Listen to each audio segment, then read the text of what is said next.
A college student who is lying to everyone in her life about her job, attends a Shiva with her parents, and runs into some people from her past she'd rather forget. A few years back, the first time I saw the movie Whiplash, a movie about a collegiate jazz drummer, people thought I was crazy when I said it was one of the most intense movies I had ever seen. Shiva Baby is about a girl attending a funeral with her parents, a funeral for someone she doesn't know. This should be a very non-eventful and boring event, but it is one of the most anxiety-ridden movies I've ever watched. With exception of the opening scene, Shiva Baby takes place in a single location in what appears to be real time. And as stressful as the movie is, it's just as funny, and it gets funnier the closer you look. This isn't one of those movies with big elaborate comedy setups that set off a chain of events. The movie's actually pretty subtle, and a lot of the biggest laughs come from things that would not be funny out of context. Our lead Danielle and her parents work so well together. As the audience member, we think her parents are hilarious, but Danielle just rolls her eyes at almost everything they do and say. The color palette and the way the film is edited together, mixed with a jabbing, dissonant score full of notes and chords that never resolve, just keeps amping up the anxiety. The pacing is really the perfect blend of buildup and release of that tension. And every single scene just keeps adding a layer upon layer of things that are pushing our protagonist Danielle over the edge. The acting is stellar, and each character delivers an incredible performance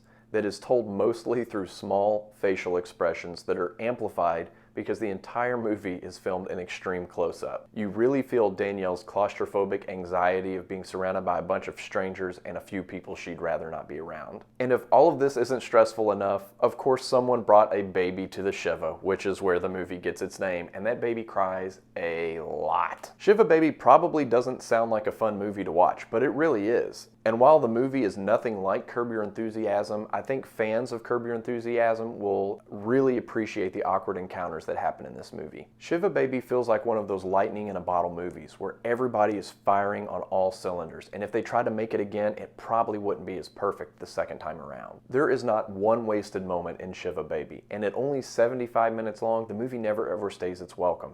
In fact, this may be the shortest feature-length movie I've watched in a decade. And the final scene of Shiva Baby is the perfect blend of hilarity and anxiety, and it is the perfect note for the movie to end on. Crying babies, drinking wine, extreme claustrophobic close-ups, female entrepreneurs, making a plate of food, and then changing your mind.